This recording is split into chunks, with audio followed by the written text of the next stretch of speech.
Hello everybody, this is Refresh and I am here to take a look at the 2021 Challenger deck called Azorius Control for Magic the Gathering.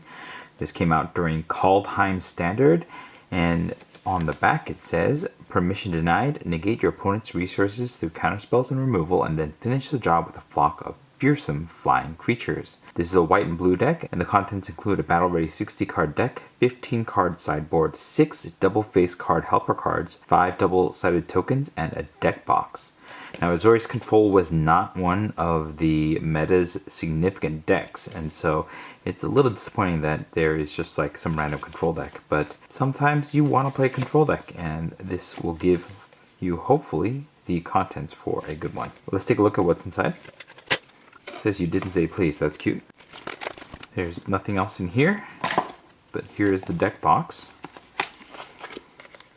There is a divider here with the artwork from the cover, with the Dream Trawler, a spacer. Then you have the deck and the sideboard, which are separated like this. Let's go ahead and take a look at the main deck.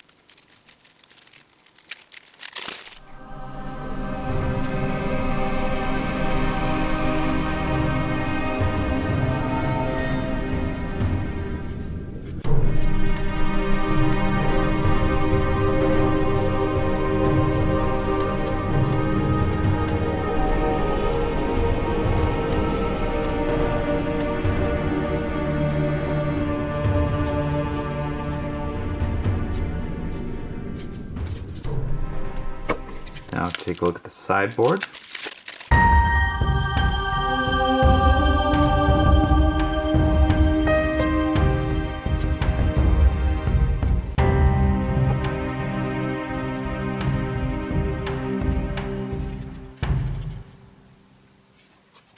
That's the contents of the deck.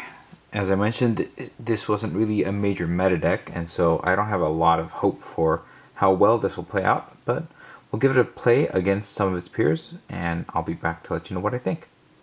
Alright, so I've had a chance to play with this deck a bit, and I have some thoughts. So this Challenger deck isn't really filling the role of a deck you can buy and bring to your tournaments and do well in. You're gonna get crushed. And instead, what I think this deck is trying to do is to give the set of Challenger decks that were released a different alternative from the creature-based, more aggressive strategies that the other three decks are a part of. It also represents white, which isn't in any of the other decks, and for that reason I think it may be a reasonable pickup. How well it plays against the other Challenger decks is not inspiring. So like a lot of control decks, this deck is a bit weak to aggressive starts.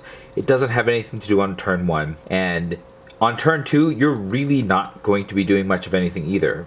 You might be answering a 1-mana play with a Glass Casket, maybe a 2-mana play with a Glass Casket. Your Births of Meletus, your Omens of the Sea aren't going to do anything to blunt your opponent's attacks. Even though the Birth eventually creates the wall, you're going to be taking a pile of damage on turns 1 and 2 against any sort of aggressive strategy. And then the deck relies heavily on these 3-mana counterspells, which are very expensive, and this deck doesn't have a lot of color fixing. We have these tap lands right here, which again slows down the deck even more. So those double blue pips make it sometimes hard to cast those counterspells, and then against an aggressive strategy, those are going to be sort of a net mana loss usually. And so you kind of want to hold those to play against bigger creatures, but when you are playing against decks that run typically lower end creatures, it's just not going to feel like you're getting up for them.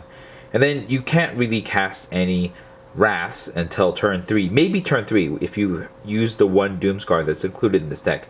But otherwise you're looking at the 2 Shatter the Skies to get you some kind of card advantage until you can turn on one of your win conditions, which are specifically the Archons of Sun's Grace, the Dream Trawlers, and the Shark Typhoon. There's also an Emeria's column there, which I guess you can also use to turn the game around, but this deck does seem to struggle with being able to stay alive up until that point.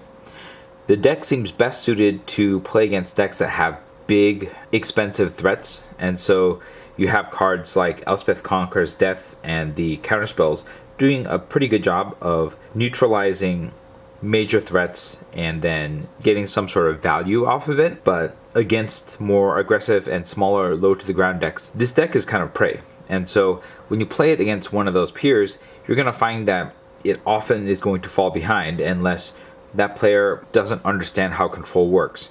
But if you play around what control is trying to do, then it's going to be hard for this deck to get anything more than maybe a 2-for-1 once in a while, because the other player is getting aggressive. If this deck is able to stabilize, specifically if the other deck stumbles a lot, then you do have some major win conditions, specifically in the Dream Trawlers, which are very strong and can get you a lot of card advantage and can protect themselves and stabilize relatively well. But it's only your Shark Typhoon that is resistant to your own board wipes, and so you're often left at a bit of a rock and a hard place situation depending on what your opponent's doing and if they're playing smartly or not.